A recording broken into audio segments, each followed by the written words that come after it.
easy access. Laiba and Babar, these same.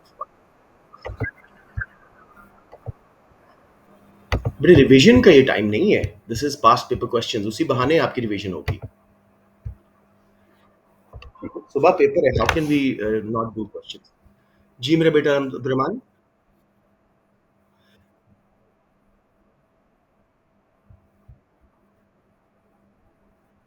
All right, we'll go there as well. ये पहली class is for section A's. जी समीद.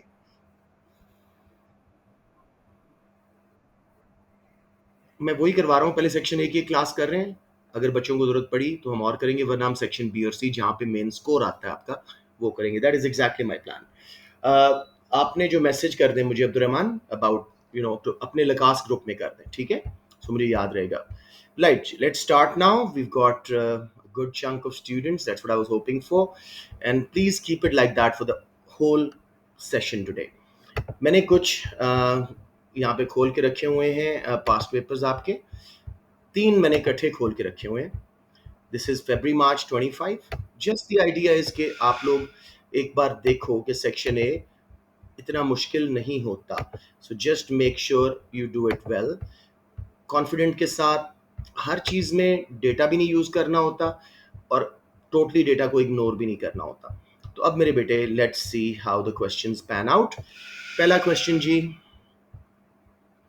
पहला question थी calculate the percentage change. अब ये most common question है section A का calculation wise. या question percentage change, और बच्चे इसको गलत कर जाते हैं, हालांकि हम बहुत दफा कर चुके हैं ये चीज.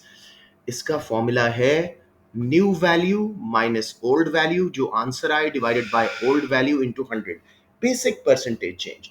अब वो कह रहा है use figure 1.1, calculate the percentage change in the world price of olive oil between May 2022 and January 2023.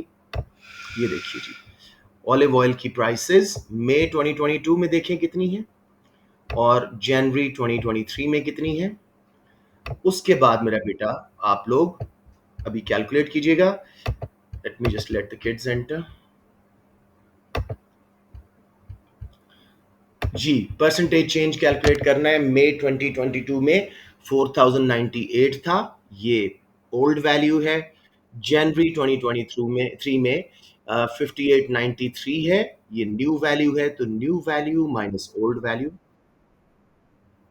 43.9 या 8. बिल्कुल सही साउंड कर रहे हैं, बिल्कुल सही साउंड कर रहे हैं. आपने करना क्या था, 5893 माइनस 4098, जो आंसर आए उसको डिवाइड करें 4098 से इंटू 100. प्लीज मुझे बताएं, अभी भी परसेंटेज चेंज में किसी को प्रॉब्लम है तो बताओ. 2 मार्क्स लूज नहीं करने हमने. जी मेरा बेटा बोले. Anyone clear?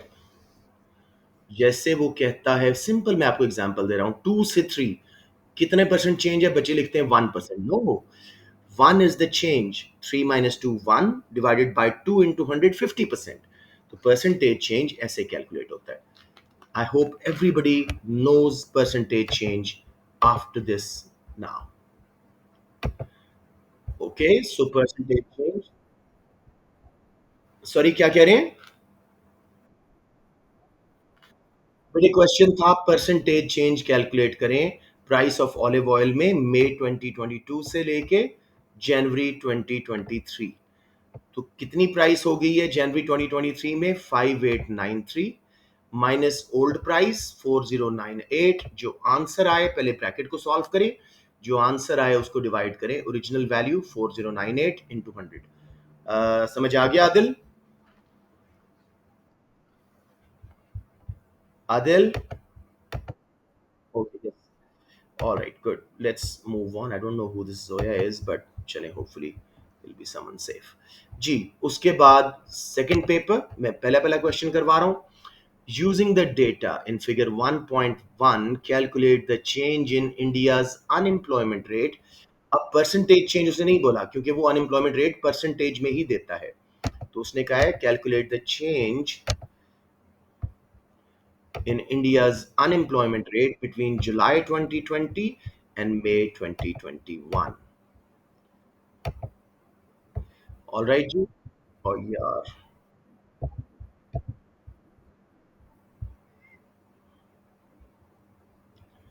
चल जस्ट क्लोज द थिंगी, जहाँ क्लोज दिया, ठीक है। चले जी, let's move on. Using data in figure 1.1, calculate the change in India's unemployment rate between July 2020 and May 2021। ये देखिए, जुलाई 2020 में कितना था अनएम्प्लॉयमेंट रेट परसेंटेज वाइज, पहले पूरे इसको अंडरस्टैंड करें। और मई 2021 में कितना हो गया है, कितना चेंज है, बस ये आपने कैलकुलेट करना है।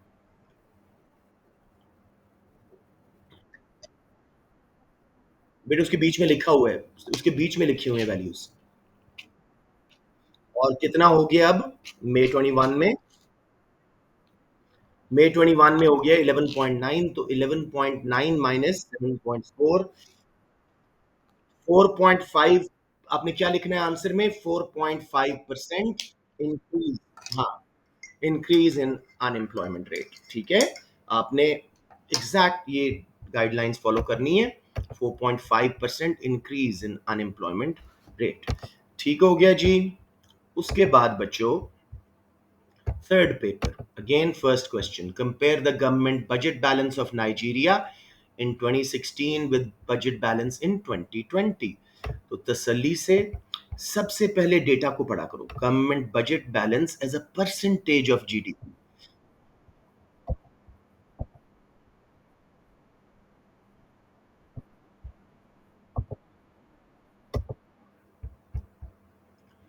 राइट जी, government budget balance percentage of GDP.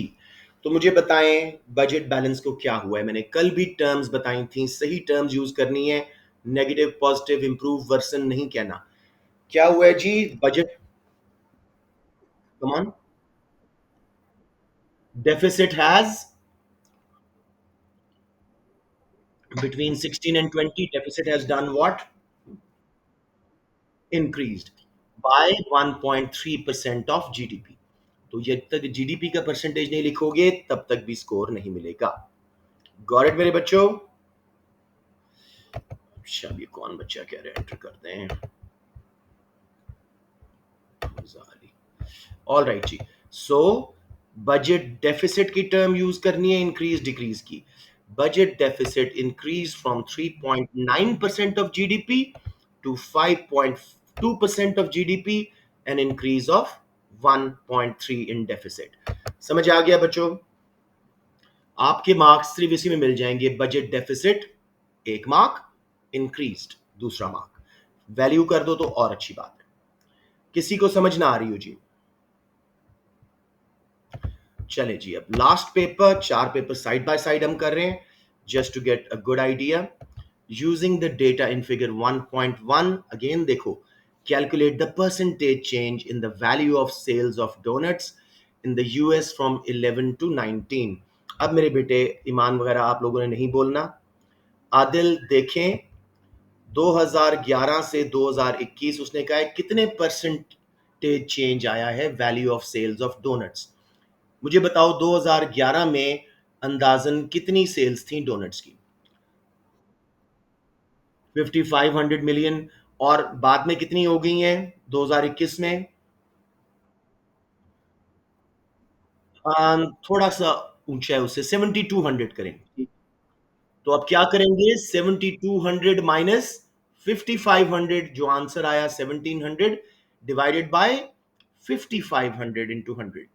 समझ आ रही है मेरी बात Adil? Anyone not clear on percentage change? Very good, शाबाश। अब लेट्स मूव ऑन जी। क्या आंसर है?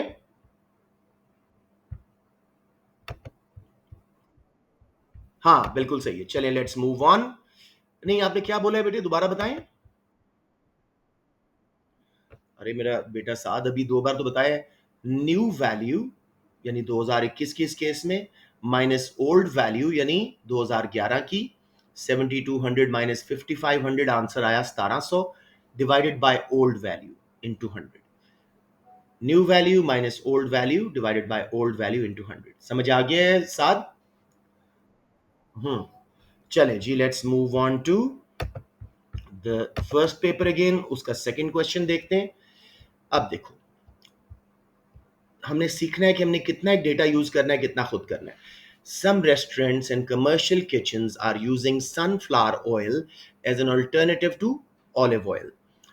अब ये जनरल क्वेश्चन है, explain how economist could measure the impact of rising olive oil prices on the demand for sunflower oil. हमने क्या ऐसा पढ़ा हुआ है कि एक चीज की प्राइस का दूसरे की demand, yes, cross elasticity of demand. तो बेहतर है कि आप लोग इसकी डेफिनेशन दे दो। It is a measure of,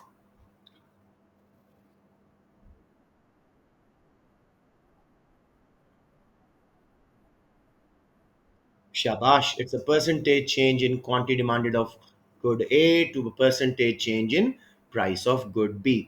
अब इस केस में हम क्या बोलेंगे? Olive oil and sunflower are substitutes. The rising price of olive oil will cause rise in demand for sunflower oil as consumers will switch towards sunflower oil. समझ आ गया बच्चों को? बच्चे किसी को ना आए हो, please last night ask me. Okay, let's move on. Let me just check, ये डेविल तो कोई दो नंबर बचे ही है। लेट्स मूव ऑन जी। Second paper, using the information provided, explain how agriculture caused seasonal unemployment in India in December 2020। मैं रिलेटेड पैराग्राफ को हाईलाइट कर रहा हूं। वो कहता है कैसे एग्रीकल्चर ने सीजनल अनएम्प्लॉयमेंट की है इंडिया में। Take your time.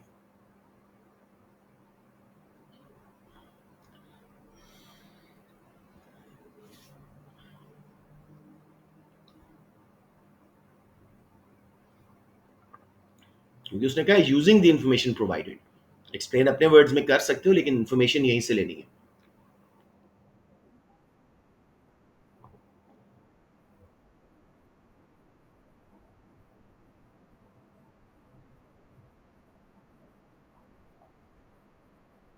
Yes, specially in दिसंबर, या। अच्छा, फिगर लाजमी यूज किया करें, तमकनत है ना आप, तमकनत फिगर लाजमी यूज किया करें। कितनी इसने अनएम्प्लॉयमेंट की है? अच्छा अच्छा, go ahead go ahead.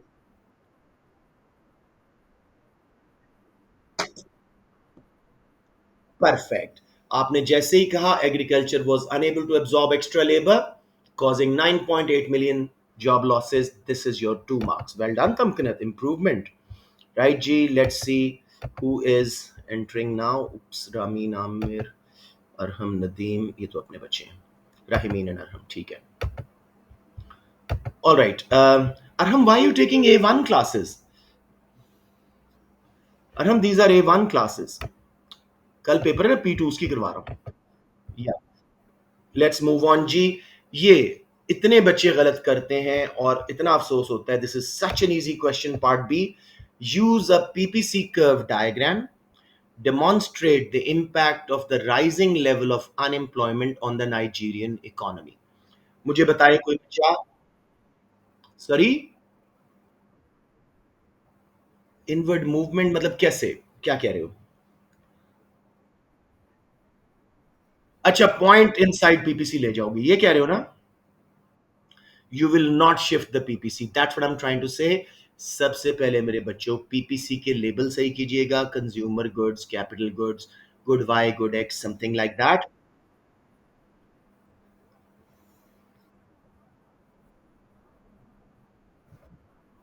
Yes, the best answer would put the point a little bit inside PPC first and then move it further inside। अलबत्ता अगर आप खाली फुल एम्प्लॉयमेंट से भी नीचे लेके आते हो, वो मार्क्स दे देगा।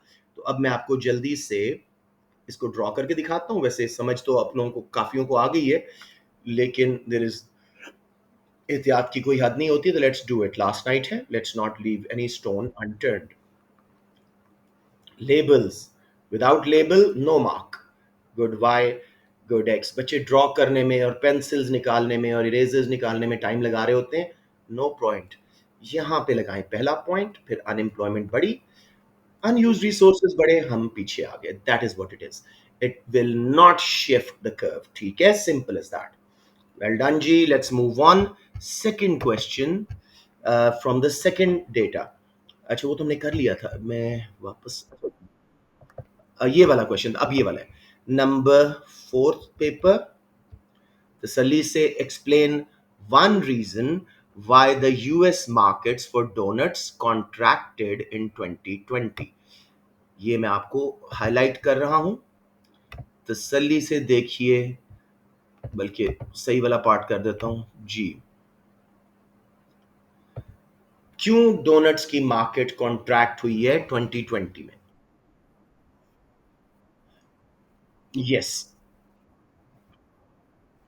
यस आपने बोलना है demand for donuts fell because of lockdowns, consumers were not making shopping trips and they were not buying their daily coffee and donut snack. That's it, 2 marks आपने यहीं से उठा के हासिल कर लिए। अपने वर्ड्स में लिख दो, ज्यादा बेहतर होता है। Let's move on to part C. अब डायग्राम्स आएंगे with reference to figure, with reference to figure, कौन बच्चा है?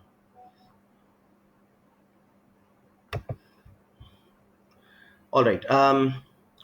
With reference to figure 1.2, with the help of a demand and supply diagram, okay मेरा बेटा,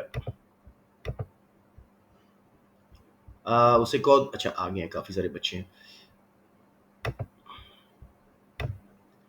उस्मान ब्रो गलत लग रहा है मुझे, इसको मैं डिनाई करता हूँ। और बाबर दोबारा कैसे आ गए? बाबर आप ऑलरेडी क्लास में हैं? अच्छा बाबर तो यही, वैसे इसकी वाला तो ठीक लग रहा है। चले लेट्स लेट देम इन। चले जी बच्चों, जरा टाइम पे प्लीज, आज की क्लासेस में हम ये टाइम वेस्ट नहीं कर सकते जी। With reference to figure 1.2 and with the help of a demand and supply diagram, consider the possible impact of increased olive oil price on consumer surplus। वो कहता है जी डिमांड सप्लाई डायग्राम बनाएं, जो olive oil की price बढ़ी है उससे consumer surplus पे क्या असर आएगा। कंसिडर द इम्पैक्ट है तो हमने इवैल्यूएट भी करना है। अब इधर तसल्ली से देखते हैं, यहाँ पे लिखा हुआ है कि क्यों ऑलिव ऑयल की प्राइस बढ़ी है। ये देखो, ड्राउट आए हैं, ऑलिव प्रोडक्शन कम हुई है। Yes, simple consumer surplus producer surplus वाला डायग्राम, जो कि मुझे इस दफा बहुत स्ट्रांग फीलिंग है कि आपको कल आने का चांस है, चाहे 8 मार्क में चाहे 4 वाला इस तरह का। So what would you do? सबसे पहले label simple price and quantity. अब उसने, मैं एक बार क्वेश्चन देख लूं, वो क्या कह रहा था? With reference to 1.2 and help of demand supply, consider the possible impact of increased olive oil prices in 2023 on consumer surplus। तो हमने सिर्फ कंज्यूमर सरप्लस पे दिखाना है, तो मैं सप्लाई कर्व को एक्सेस से स्टार्ट नहीं कर रहा, कंज्यूमर के लिए डिमांड कर्व को एक्सेस से स्टार्ट कर रहा हूँ। ये इक्विलिब्रियम आया। अब मेरे बच्चों प्लीज याद रखिएगा कि आपने कई तरीके लेबल करने के, लेकिन मुझे सबसे अच्छा तरीका ये लगता है, सप्लाई कर्व लेफ्ट पे हुआ, इक्विलिब्रियम ऊपर आया, प्राइस बढ़ी, क्वांटिटी कम हुई। इस केस में आपको कोई किसी किस्म की वरी की बात नहीं है। अच्छा जी, Shahnawaz Daud Hassan, I am not sure who is that. Shahryar Fiza Batool, these are all my kids. Right जी, सो सिंपली आपने ए पॉइंट लगा देना है जहां से डिमांड कर्व स्टार्ट हो रहा है। Area below the demand curve above the price line is consumer surplus. So आपने बताना है initial consumer surplus was A P E. Now it is A P1 E1. Reduction in consumer surplus is P E P1 E1। अब वापस question पे, सबको समझ आ गया बच्चों? मुझे बता दें, नहीं तो मैं दोबारा करवा दूं। डिमांड कर्व से नीचे नीचे, प्राइस लाइन से ऊपर। आप अभी आए हैं क्लास में?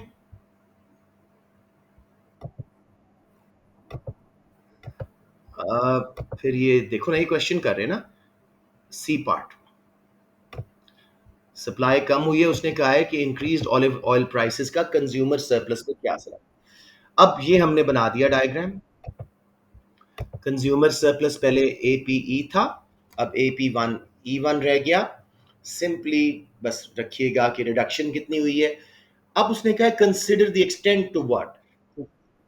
शाबाश, PD and PES will determine, आप खाली पीईडी लिख लो स्कोर मिल जाता है। It will determine on PED कि कितना कंज्यूमर सरप्लस गिरेगा, अगर इनइलास्टिक डिमांड थी तो ज्यादा गिरेगा, and vice versa. Anyone not sure?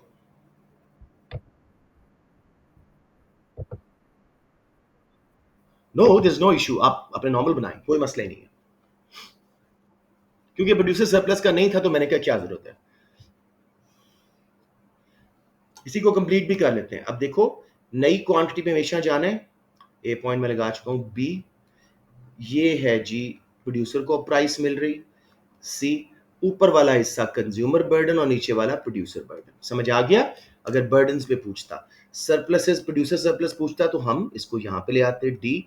D E P पहले था, D P to E B अब रह गया है, क्योंकि प्राइस प्रोड्यूसर्स को अब टैक्स मिल निकलने के बाद सिर्फ पी टू मिल रही है।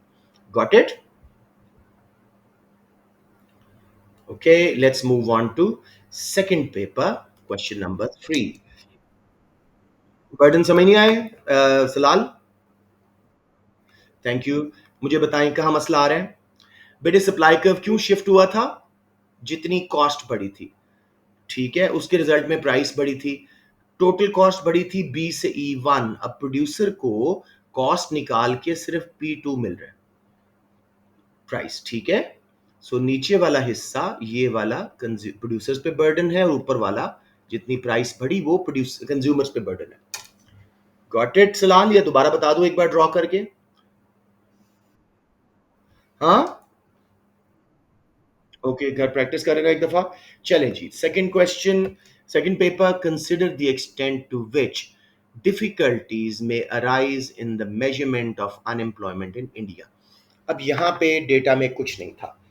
अगर आपने अनएम्प्लॉयमेंट रिवाइज नहीं किया तो ये क्वेश्चन बहुत मुश्किल लगेगा, वरना बहुत इजी है। क्यों अनएम्प्लॉयमेंट मेजर करना मुश्किल होता है, specially developing and big countries like India? क्या होते हैं? आई एम ग्लैड, काफी आवाजें आ रही हैं, वेरी गुड। एक दफा सुन लो, दो टाइप के मेजरमेंट हैं अनएम्प्लॉयमेंट के। क्लेमेंट काउंट, जिसमें लोगों ने जिन्होंने अनएम्प्लॉयमेंट बेनिफिट के क्लेम दाखिल किए हुए हैं उनको हम अनएम्प्लॉयड मानते हैं। दूसरा है लेबर सर्वे मेजर, उसमें हमारी टीम्स जाके घरों घरों में लोगों से इंफॉर्मेशन लेती हैं और मालूम करती हैं। सॉरी? वेरी गुड, शाबाश। तो क्या प्रॉब्लम्स हैं? First problem is many people in countries like India do not file claims because they're unaware of the you know human resource centers, or they're not interested in claiming benefits, तो वो पता नहीं लगता कि unemployed कितने हैं। फिर जो हम सर्वेस के थ्रू मेजर करते हैं उसमें टीम्स की ट्रेनिंग कितनी है, अगर अच्छी ट्रेनिंग नहीं है तो अच्छा इन्फॉर्मेशन नहीं आएगी। लोग फॉल्स इन्फॉर्मेशन दे देते हैं। इंडिया जैसा कंट्री जहाँ पे इतना बड़ा मुल्क है, इंफ्रास्ट्रक्चर पूरे मुल्क में नहीं है, तो it will be very difficult for them to conduct service throughout India. तो ये 4 पॉइंट बताएं, आपको दो वेल एक्सप्लेन करते हैं। Start with infrastructure reaching difficulties, कि राजस्थान और वो डेजर्ट एरियाज में कैसे जाएंगे वो लोग और कैसे लेंगे। फिर ये सैंपल की बेस पे कैलकुलेट किया जाता है, इनएक्यूरेट होता है, कई बार लोग क्लेम दाखिल नहीं करते और गवर्नमेंट भी इसको मैनिपुलेट करती है। जी मेरे बच्चे क्या पूछ रहे थे? हम्म। हाँ, वो क्लेम दाखिल नहीं करते में आ गया ना, वो उस पर डिपेंडेंट है, क्लेम दाखिल नहीं कर रहे कि हमने क्लेम दाखिल किया तो हमें नहीं नहीं, उसका तो बेटे वो तो अनएम्प्लॉयड तो नजर आ गया ना, उन्होंने क्लेम दाखिल किया हुआ है, वो तो जॉब नहीं करना चाह रहे। वो गलत पॉइंट है। Got it Adil? सिंपल ये रखें कि डेटा कैलकुलेशन के लिए आपको ट्रेन्ड लेबर चाहिए, वो आपके पास नहीं है। आपको पूरे मुल्क से इंफॉर्मेशन लेनी है तो कहीं ना कहीं से मिस हो जाएगा, इंफ्रास्ट्रक्चर नहीं है। थिर्डली जी, लोग गलत इंफॉर्मेशन दे देते हैं या क्लेम्स दाखिल नहीं करते। जी बेटे बोले आप, जिसकी वजह से वो क्लेम दाखिल नहीं कर रहे, ठीक है। अब consider the extent to which difficulties may arise. आपको क्या लग रहा है, इंडिया जैसे कंट्री में ज्यादा मुश्किलें होंगी कि नहीं अनएम्प्लॉयमेंट मेजर करने में? बहुत ज्यादा मुश्किलें होंगी। इंडिया जैसे कंट्रीज में बहुत बड़ी इनफॉर्मल इकोनॉमी है, हिडन इकोनॉमी, जिसका कोई रिकॉर्ड ही नहीं है, जो इलीगल है। इसलिए इंडिया जैसे कंट्री में इंफ्रास्ट्रक्चर वीक है, पुअर है, और हिडन इकोनॉमी बहुत बड़ी है, इनफॉर्मल इकोनॉमी बहुत बड़ी है, तो यहाँ तो बहुत डिफिकल्टीज होंगी। Everyone clear? तो जी जी पूछे जल्दी से।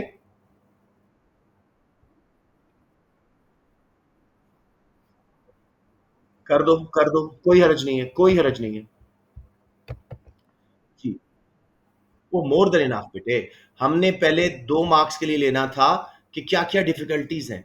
एक difficulty infrastructure, India is a large country with not a well developed infrastructure in certain area, it is difficult to go and get unemployment facts. Secondly, people may not be aware of the human resource centers, they might not claim benefit, they might be having a second income, वो अपना बताएं या false information दे दें। अब उसके बाद क्या, किस हद तक डिफिकल्टी है?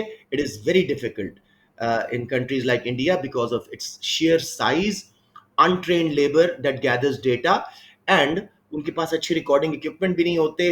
इनफॉर्मल इकोनॉमी बहुत ज्यादा है। Easy 4 marks. जी मेरे बेटे बोलें, क्या पूछ रहे थे?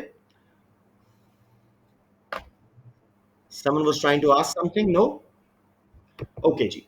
Third question, consider the extent to which. अब इस वर्ड पे मैं बार बार आपको फोकस करने का कहूंगा, ये सिंपल क्वेश्चन स्ट्रेट फॉरवर्ड नहीं है। Consider the extent to which the removal of fuel subsidies in Nigeria would lead to an increase in inflation. अब एहतियातन आप सब्सिडीज इन्फ्लेशन डिफाइन करना चाहो कर दो। अब मुझे बताएं, जब फ्यूल सब्सिडीज हटेंगी तो क्या होगा? इन्फ्लेशन क्यों आएगी और कौन सी आएगी? कॉस्ट ऑफ प्रोडक्शन बढ़ेगी, उससे एग्रीगेट सप्लाई कम, कॉस्ट पुश इन्फ्लेशन। ये मेजॉरिटी बच्चे 2 मार्क्स ले लेंगे। लेकिन किस हद तक इन्फ्लेशन आएगी? अब सोचो, फ्यूल हमारे कंज्यूमर प्राइस इंडेक्स का मेजर हिस्सा है कि नहीं?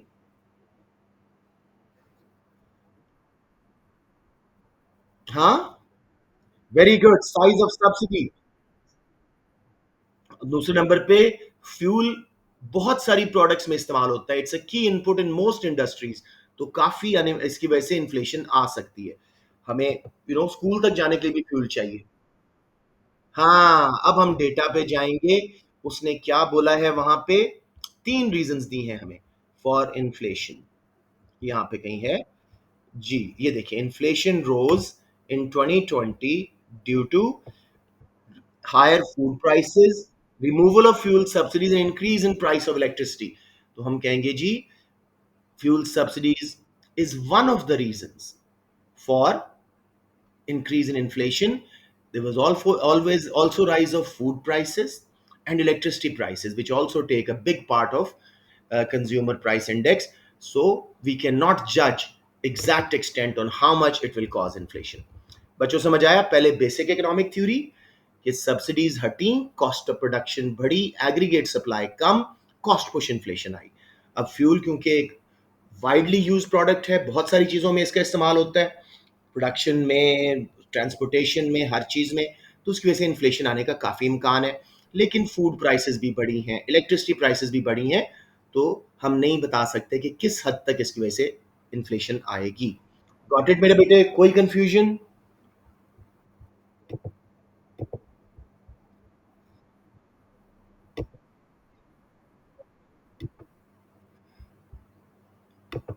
फिजा बेटे, माइक बंद कर दो। Alright, that's that. अब मेरे बेटे, लास्ट क्वेश्चन का पार्ट सी जी। Comment on whether demand for donuts in the US is income elastic और income inelastic। जब भी इलास्टिसिटीज की बात हो, इसमें इनकम इलास्टिसिटी उनको डिफाइन कर देते हैं। एक बच्चा डिफाइन करो, व्हाट इज इनकम इलास्टिसिटी?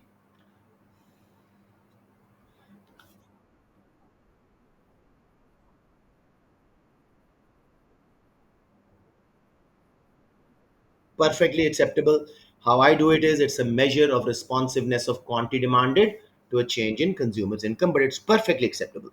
अब बच्चों, मैं आपको डेटा दिखाता हूँ। यू डन दिस पेपर, लेकिन थोड़ा सा देखें वो क्या कह रहा है। यहाँ पे जी, इस इंफॉर्मेशन को देखें, आपको क्या लग रहा है? डोनट्स की डिमांड इनकम इलास्टिक है या इनकम इन इलास्टिक है? Why? Because incomes fell, continued to buy because they're small luxuries that give relief from stress of pandemic. तो बहुत सिंपल सा 2 मार्क्स आप लोगों ने हासिल कर लिए. You guys are doing well. माशाल्लाह तमकनत बहुत अच्छा आज कर रही हैं. Let's move on जी. नंबर डी सबका आप करेंगे. Assess the likely impact of increasing stocks of olive oil on the price and quantity of olive oil traded in future. ये बफर स्टॉक्स का क्वेश्चन है. तो अगर गवर्नमेंट ज्यादा स्टॉक रखती है ऑलिव ऑयल के, बफर स्टॉक स्कीम यूज करती है, तो उससे ऑलिव ऑयल की ट्रेड पे क्या असर पड़ेगा, प्राइस पे क्या असर पड़ेगा, बताएं जी.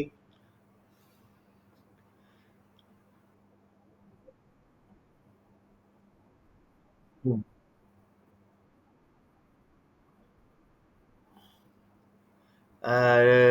नहीं मेरा बेटा, क्या कह रहे हो बेटे? Very good. सप्लाई इलास्टिक हो जाएगी. अच्छा, वेरी गुड, काफी अच्छे आंसर आ रहे हैं, लेकिन एक दफा सुन लो. Government uses buffer stock schemes. When there is surplus produce, they will buy olive oil and store it to remove the surplus. When there is shortage, they will release from the stock and sell it ताकि shortage खत्म हो जाए. This will keep the prices stable.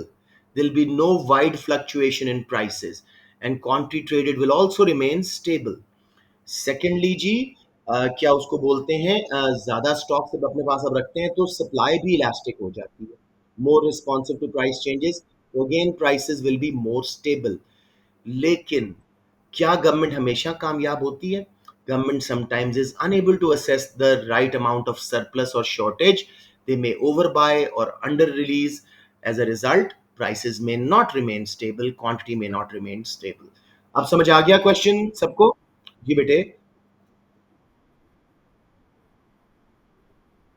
बेटे वो कह रहे हैं, assess the likely impact of increasing stocks of olive oil on the price and quantity of olive oil traded in future. Data में कुछ दिया हुआ था, तसल्ली से सुन लें. Buffer stock schemes are when government buys the surplus from the market, ठीक है, and sells it back when there is shortage. जिन सालों में अच्छी फसल होती है गवर्नमेंट खरीद लेती है ताकि सरप्लस की वजह से प्राइस नीचे ना गिरे और टारगेट प्राइस पे रहे. और जिन सालों में थोड़ी फसल होती है, प्राइस ऊपर जाने का चांस होता है सप्लाई कम होने से, वो रिलीज करके सेल करते हैं और प्राइस को वापस नीचे ले आते हैं, सप्लाई बढ़ाते हैं. तो इस केस में prices and quantity will become rather stable. PES भी बढ़ जाएगी जिसकी वजह से again prices and quantity traded will be stable. लेकिन government often does not manage to calculate the right amount they have to buy and sell, जिसकी वजह से शायद उतनी स्टेबिलिटी ना आए. अब पूछ लें. असेस है ना मेरा बेटा, असेस. 6 मार्क्स है. 2 marks for why it would remain stable, 2 marks for why it would not remain stable. और evaluated comment है, it will depend on government's ability on how good they are at assessing surpluses and shortages and how good their storage facility is, how much budget is available. समझ आ गया मेरा बेटा?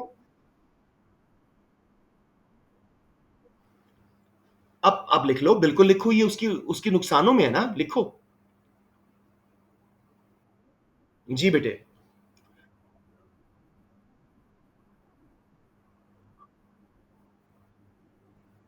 बेटे it is about buffer stock. I've checked this mark scheme as well. ये buffer stocks के बारे में ही है.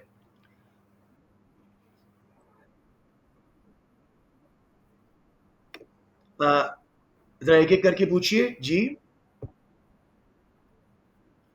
बफर स्टॉक स्कीम है क्या? हाँ जी, सुन ले एक बार. एक बार पहले सुन लें. बफर स्टॉक स्कीम है क्या? हम जब भी एक्सेस सप्लाई हो, ज्यादा फसल हो, हम उसको खरीद लेते हैं ताकि मार्केट में ओवर सप्लाई होने से प्राइस नीचे ना गिर जाए ऑलिव ऑयल या किसी चीज की. और जब शॉर्टेज हो, प्राइस बढ़ने का खतरा होता है, गवर्नमेंट रिलीज करके सप्लाई बढ़ा के प्राइस वापस नीचे लाती है टारगेट प्राइस पे. तो अब उन्होंने स्टॉक ऑफ ऑलिव ऑयल बचा बढ़ा दिए हैं. तो जब शॉर्टेज होगी they can release and keep the price stable. जब सरप्लस होगा they can buy and keep the price stable. लेकिन ऑलिव ऑयल, जैसे एक बच्चे ने बोला, बहुत ही पेरिशेबल है. इतना ज्यादा भी नहीं है लेकिन पेरिशेबल है. तो इसको बड़े ख़ास तरीके से रखना पड़ेगा, इसका डैमेज होने का चांस है। गवर्नमेंट सही असेस नहीं करेगी कितना खरीदना और बेचना है, शायद प्राइसेस स्टेबल ना हो सकें। To conclude, it will depend on government's ability to judge the surpluses and shortages. It will also depend on quality of refrigeration with government buffer stocks and how much budget they have available. समझ आ गया बच्चों? अब या एक बार फिर करें? पूछे पूछे।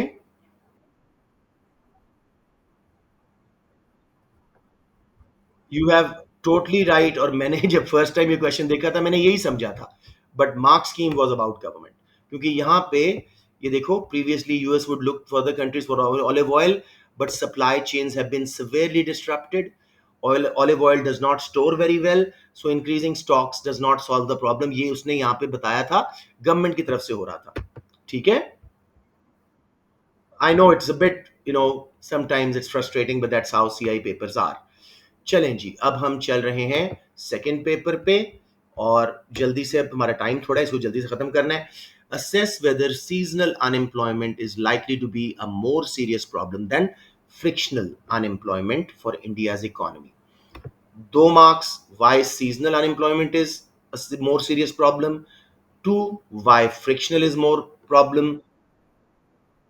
कर दो, कोई हर्ज नहीं है, कोई हर्ज नहीं है। और उसके बाद, वैसे अच्छी बात है, शायद मार्क हो। और उसके बाद 2 marks for evaluated conclusion.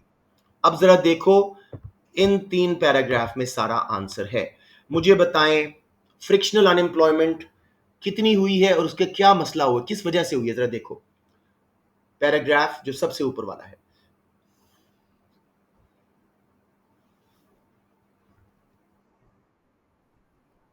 Labour force 6 million increase हुई है, और उनमें से मेजॉरिटी को काम नहीं मिला, क्योंकि वो दूसरे इलाके में जाने से रिलक्टेंट थे, या उनको अनअवेयर थे कि जॉब्स हैं कहाँ। तो दिस विल, हाँ, इसकी वजह से नुकसान क्या हो रहा है? इसकी वजह से नुकसान ये हो रहा है कि जी, young work force will get demotivated, deskilled, जब उनको फॉरेन जॉब नहीं मिलेगी। राइट, अभी इस वक्त कौन आ रहे हैं? टाइम पे आए, फिर हमारी क्लास पे डिस्टर्ब हो रही है। आह, काफी सारे बच्चे थे। अदील एंड नुमान, बच्चों टाइम पे आए, आपका फायदा नहीं है इतना लेट आने का। अब जी, सेकंड पैराग्राफ में देखें सीजनल का क्या नुकसान हुआ है, फिगर्स भी यूज करें। 8 मिलियन एग्रीकल्चर नॉर्मली ऑब्जॉर्ब कर जाता था एक्स्ट्रा वर्कर्स को, उसने नहीं किया जी। और नीचे क्या कह रहे हैं इकोनॉमिस्ट, क्या मसला आएगा? हाँ, इनकम इनइक्वालिटी, पॉवर्टी, आप कह सकते हो fall in incomes, fall in living standards, their savings will deplete, दोनों के सेम प्रॉब्लम्स हैं। इन फिगर्स के मुताबिक ज्यादा कौन सी हो रही है? सीजनल। फ्रिक्शनल सिर्फ 6 मिलियन थे, उनमें से कुछ को जॉब मिल गई है। सीजनल में 9.8 मिलियन जॉब लॉसेस हुई। तो this is your conclusion. In India, seasonal unemployment, because of it being mainly agrarian country, ज्यादा सीरियस है। समझ आ गया मेरे बच्चों? कोई confusion? Okay, let's go to paper 3. Assess whether using supply side policies is the best way to diversify Nigerian economy away from its dependence on oil and natural gas exports. यहाँ बच्चे बहुत गलतियां करते हैं। सबको पहले एक बार सुन लो कि व्हाट आर डाइवर्सिफिकेशन का मतलब क्या है। जब हम चंद इंडस्ट्रीज पर रिलाय करने की बजाय एक ब्रॉड बेस बनाते हैं, कई इंडस्ट्रीज पे अपने आप को एफिशिएंट करने की कोशिश करते हैं ताकि रिस्क कम हो। जी, सप्लाई साइड पॉलिसीज बताएं, डिफाइन भी कर दीजिएगा। क्या यूज करेंगे 2 मार्क्स के लिए कि नाइजीरियन इकोनॉमी डाइवर्सिफाई कर जाए आसानी से from natural gas and oil export. जी, sorry, yes, investment in research and technology of new industries, emerging industries, oil and gas के अलावा। ठीक है, उससे कॉस्ट कम होगी, नई इंडस्ट्री सक्सेसफुल हो जाएंगी। और बताएं जी, बोलें किसको देंगे? ये क्वेश्चन को देखो, सनराइज इंडस्ट्रीज को शाबाश। Other than oil and natural gas, और subsidies oil and natural gas की कम कर दो ताकि आप दूसरी इंडस्ट्रीज को प्रमोट कर सको। उससे इनकी डाइवर्सिफाई हो जाएगा, रिस्क कम हो जाएगा। लेकिन बेस्ट वे उसने कहा है, सप्लाई साइड की डाउन साइड्स क्या है इनका? Cost, opportunity cost, long run में इफेक्ट, पढ़ा लिखा वर्कर मुल्क छोड़ के चला जाता है। अब जी अगले 2 मार्क्स के लिए आप बताएं कोई और पॉलिसी जिससे नाइजीरियन इकोनॉमी अपनी dependence oil and natural gas पे कम कर सकती है। Sorry, I couldn't hear you मेरे बेटा, दोबारा बोलो। Expansionary fiscal. You will reduce direct taxes, especially profit tax for other industries. Other जरूर है बेटे बोलना, डाइवर्सिफिकेशन तभी आएगी, वरना ओवरऑल अगर आपने टैक्स कम कर दिए तो ऑयल एंड गैस भी तो एक्सपैंड करेगा ना। तो आप क्या, वो तो उसने कहा ही वही है, क्वेश्चन ही यही है मेरा बेटा, आप हम उसको कर चुके हैं। ठीक है, तो एक्सपेंशनरी फिस्कल में हम टैक्स रिलीफ दें for new industries setting up, new entrepreneurs, new startups. उसके रिजल्ट में कई इंडस्ट्रीज इमर्ज करेंगी और डिपेंडेंस कम हो जाएगी। गवर्नमेंट स्पेंडिंग कहाँ करो? Developing infrastructure for new alternative energy projects whatever, ताकि इकोनॉमी आसानी से डाइवर्सिफाई कर जाए। अब बेस्ट वे कौन सा है जी शॉर्ट रन में और कौन सा है लॉन्ग रन में?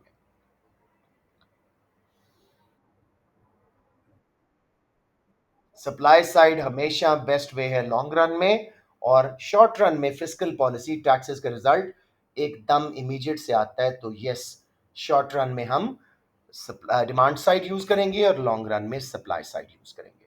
वेल डन बच्चों, let's move on to last paper, उसका चौथा question. Explain why donut might be regarded as a demerit good. तो सबसे पहले डीमेरिट गुड को अच्छा सा डिफाइन कीजिए, 1 मार्क यहां मिल जाएगा।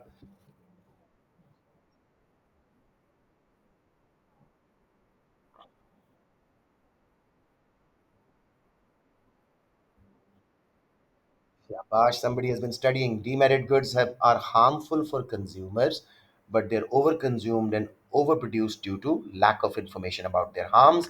डोनट demerit good क्यों है बच्चों? यस, शुगर कंटेंट है, डायबिटीज होती है तो लोग इसको ओवर कंज्यूम करते हैं, और फ्री मार्केट इसको ओवर प्रोड्यूस करती जाती है। Simple as that, 2 marks. Yes, शाबाश। नेक्स्ट जी, अब वापस जा रहे हैं हम, आखिरी क्वेश्चन कर रहे हैं इन्हीं सब डेटास का। assess the extent to which a fall in the value of US dollar against the euro is likely to affect US imports of olive oil from the European Union।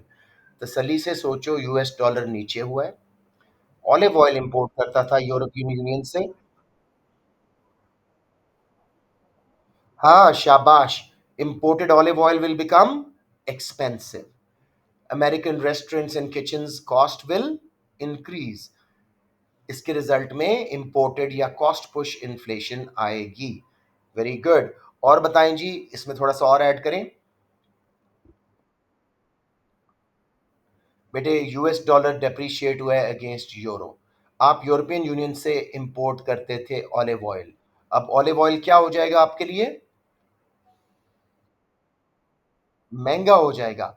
As a result आपकी import cost बढ़ेगी। ठीक है, cost बढ़ने से आपकी cost of production बढ़ेगी, और आपके किचन वगैरह सब में बस बेटे खत्म कर रहे हैं, ब्रेक ले रहे हैं अभी। ठीक है, जो है आपकी कॉस्ट पुश इन्फ्लेशन आएगी। इसके अलावा यूएस कम ऑलिव इंपोर्ट करेगा यूरोपियन यूनियन पे से, depending on how elastic the demand was. ठीक है, हाँ वही तो हमारी इवैल्यूएशन है मेरा बेटा, कुछ समझ रहे हो ना? पहले हम वन साइड ले रहे हैं, ठीक है, अब हम दूसरी side. However, if demand for olive oil is elastic, signed contracts when they expire in the long run, Marshall Lerner condition is met, demand will become elastic and US will start importing less and less olive oil. They might switch towards sunflower oil, which is a cheaper substitute. Therefore, in short run, there'll be less fall in demand for olive oil imports, but in long run, there'll be greater fall. समझ आ गया? Substitute पे switch करने का time भी मिल गया और contracts भी एक्सपायर हो गए। सबको समझ आ गया?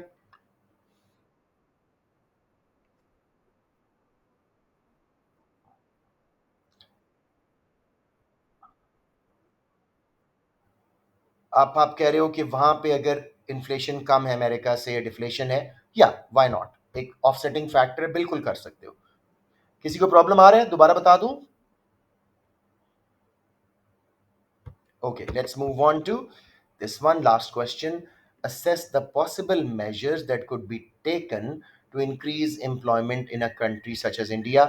इंडिया को फिलहाल छोड़ते हैं, जनरल क्वेश्चन लगता है ये। सबसे पहले हम कौन सी पॉलिसीज यूज करते हैं, किस तरह की अनएम्प्लॉयमेंट के बारे में? जो सिक्लिकल अनएम्प्लॉयमेंट है, जो एग्रीगेट डिमांड गिरने से होती है, उसके लिए हम कौन सी पॉलिसीज यूज करते हैं? Demand side, expansionary fiscal, expansionary monetary. I'm sure you guys can explain it.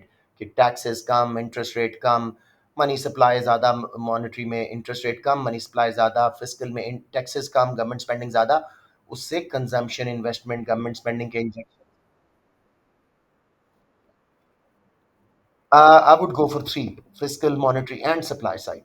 Supply side में हम कौन सी अनएम्प्लॉयमेंट को टारगेट करते हैं? जो स्ट्रक्चरल होती है, स्ट्रक्चरल, फ्रिक्शनल, उन सबको टारगेट कर रहे होते हैं। तो बाकी सब अनएम्प्लॉयमेंट्स के लिए हम सप्लाई साइड पॉलिसीज यूज करते हैं, राइट जी? उसमें हम एजुकेशन एंड ट्रेनिंग देते हैं वर्कर्स को। जब टेक्नोलॉजी एडवांस होती है या इंपोर्टेड गुड लोकल को रिप्लेस करती है, तो दूसरी इंडस्ट्री की ट्रेनिंग दे देते हैं।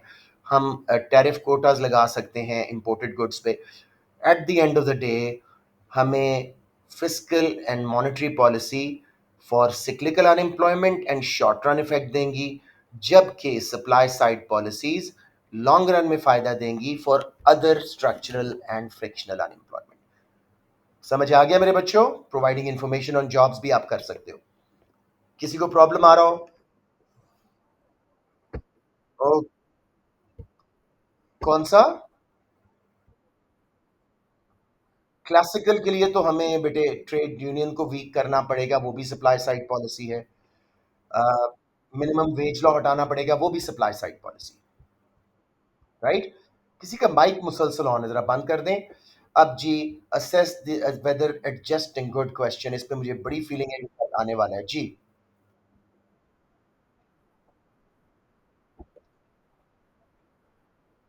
हम्म,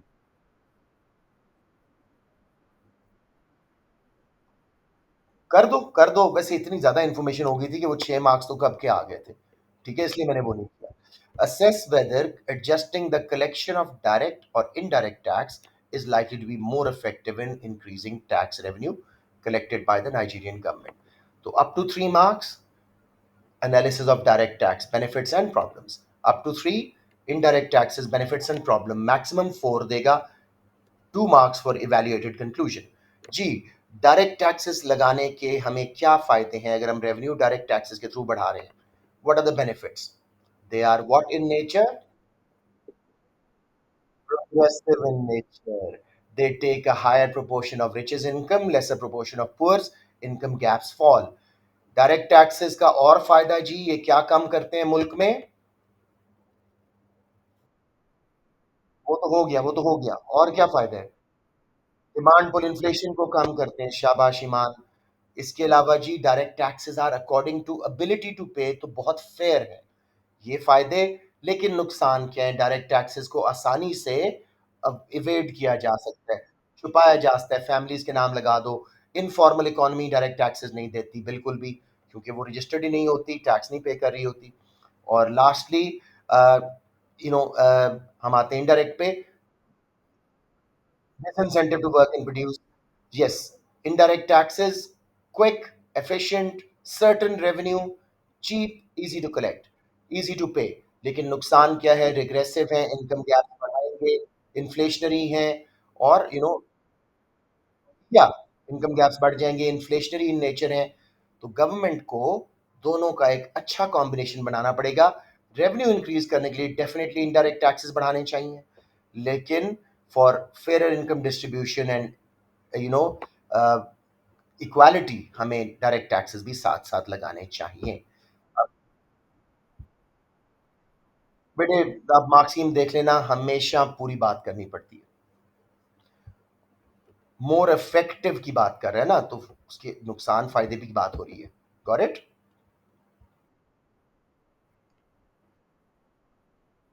आप कर दो इनडायरेक्ट टैक्स, मैंने बोला ये indirect taxes are best for raising revenue, but to keep other aims in mind they should use a mixture of direct and indirect taxes. ठीक है, हमने आपकी बात को अपहोल्ड किया, उसके मुताबिक करके फिर हम अपना मशवरा भी उनको दे रहे हैं। अब let's see how much time do I have left. वो 5 मिनट्स हैं तो आखिरी क्वेश्चन कर ही है।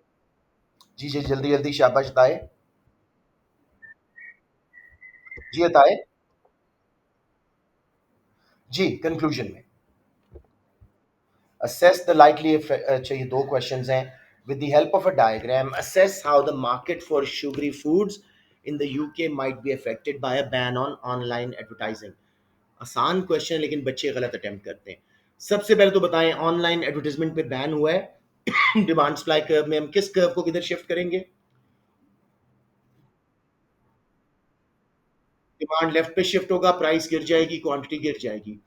अब कितना इफेक्ट आएगा किस चीज पे डिपेंड करेगा? ईडी, बिल्कुल सही है, शाबाश। उसके अलावा जी असेस है, तो क्यों डिमांड नहीं गिरेगी, क्या वजह है? इनलास्टिक हो गया, मान लेता हूं, और बताएं। अदर एडवर्टाइजमेंट मीडिया भी है ना, सिर्फ ऑनलाइन बैन हुई है, टीवी तो बैन नहीं हुआ, न्यूज़पेपर तो बैन नहीं हुए, पोस्टर्स वगैरह बैन नहीं हुए, तो डिमांड में नॉट फॉल दैट मच। वैसे भी एडिक्टिव प्रोडक्ट्स हैं, consumers may not switch away and find alternative ways of finding information, so the final impact on price and quantity is unsure. ठीक है, market means price and quantity, demand and supply. Up G assess the likely effects on UK consumers, UK government of a ban on online adverts for sugary foods। Consumers पे कोई दो फायदे या नुकसान, दो marks के लिए सॉरी, फायदे या नुकसान। जब वो कम ये मीठा खाएंगे तो उनको उनकी हेल्थ अच्छी हो जाएगी, डायबिटीज कम हो जाएगी, प्रोडक्टिविटी बढ़ेगी, एब्सेंटीज्म कम होगा, ज्यादा अर्न कर सकेंगे। और यूके गवर्नमेंट के बारे में बताएं जी। हेल्थ केयर पे स्पेंड नहीं करना पड़ेगा, लेकिन क्या कम मिलेगा उनको जब शुगरी फूड्स?